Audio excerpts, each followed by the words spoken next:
हमारे लोकसभा क्षेत्र से सांसद आदरणीय जयप्रकाश जी, उनके साथ यहाँ पहुंचे हमारे भाई सतेंद्र जी, हमारे दादा सुनील जी और भी तमाम वरिष्ठ साथी, हल्के की इलाके की बाराखाप की सरदारी, मेरी मातृशक्ति नौजवान साथियों, पत्रकार छायाकार साथियों। वैसे तो एमपी साहब बहुत लंबा अनुभव है, सामाजिक भी राजनीतिक भी। थोड़ा सा जिन परिस्थितियों में हमें ये लड़ाई छेड़नी पड़ी, थोड़े शब्दों में वो बताना चाहेंगे, क्योंकि ये आंदोलन का मुद्दा नहीं है। यही सरकार उत्तर प्रदेश में है, अगर इस तरह की हत्याएं होती, हत्यारों का अब तक एनकाउंटर हो जाता। हमारे को मजबूरी में ये धरना रखना पड़ा, क्योंकि इस सरकार ने हत्या के लिए भी दो कानून बना दिए। जैसे पूरे देश में कहीं धर्म के नाम पे बांटती है, कहीं भाषा के नाम पे बांटती है ये पार्टी, ऐसे ही इसका पूरा प्रयास है हरियाणा को जाति के नाम पे बांटने का। जिसकी हत्या होगी जाति विशेष का हुआ तो कार्रवाई अलग होगी, अगर दूसरी जाति का हुआ तो कार्रवाई अलग होगी। सांसद जी इस बात के गवाह हैं। 12-13 साल पहले मिर्जपुर में इसी तरह की घटना हुई थी। इसमें तो जानबूझ के मारे गए हैं, गैर इरादतन हत्या थी, उसमें भी 100 से ज्यादा पकड़े हमारे भाई गए थे, और भी कहीं 100 उदाहरण होंगे ऐसे। ये जो हत्याएं हुई हैं, इन हत्याओं के खिलाफ जो सरकार ने कार्रवाई करनी चाहिए थी, प्रशासन ने जो मजबूत स्टैंड लेना चाहिए था, जिससे हमारे गांव में, इलाके में, समाज में डर का माहौल बनने की बजाय सरकार के प्रति एक विश्वास पैदा होता कि भाई ये लोग हमारे को बचाने के लिए राज में बैठे हैं। हमारी माताओं के मन में आज भी इतना डर है, अंधेरा होने के बाद तो छोड़ो, 4-5 बजे के बाद निकलने की हिम्मत नहीं है।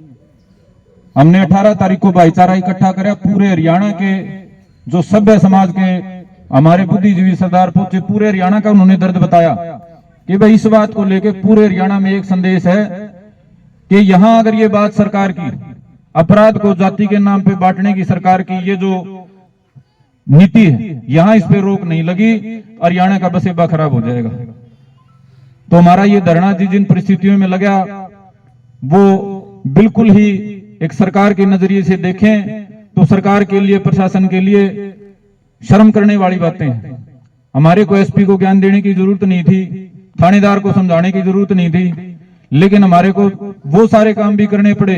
कानून के लिए भी उनको बताना पड़ा जी ये धाराएं लगेंगी, ये होगा। इस तरह के मुकदमे में 20 तो 120 भी में वैसे भीतर कर दिए होते, तब जाके कोई समाज में अमन चैन की बात होती।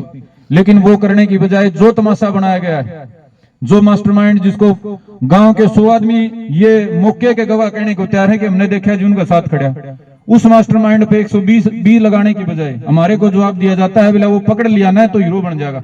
ऐसा हमने पहली बार देखा है, 302 के हत्यारे को पकड़ने पे भी कोई हीरो बनता है। तो हमारा तो अनुरोध है सांसद जी से कि आप हमारे बड़े हैं, आपके पास लंबा अनुभव है, आप हमारा साथ देने के लिए पहुंचे हैं। हम आपसे अनुरोध करेंगे कि ये जो संघर्ष हमारे को छेड़ना पड़ा, इसको एक तर्कसंगत अंजाम तक पहुंचाने के लिए आप हमारा मार्गदर्शन भी करेंगे, और किस तरीके से आगे भविष्य में ऐसी घटनाएं ना हो, और किस तरीके से हमारी माताओं बहनों का, हमारे ग्रामीण समाज में ये डर जो बैठ गया है कि न्यू तो कोई खड़ा होगा, वे 15 साल का बालक चक्कू उठाओगा और किसी ने मार देगा। जो आपस का जो भरोसा है और जिस भरोसे के दम पे हम गांव राम कहलाते हैं, वो टूटा हुआ भरोसा जुड़ पाएगा। हम आपसे ये अनुरोध करेंगे कि उस दिशा में आप हमारे समाज को, हमारी पूरी बाराखाप को और आसपास का जो समाज इकट्ठा हुआ है उसको दिशा दिखाने का काम करेंगे। सांसद जी।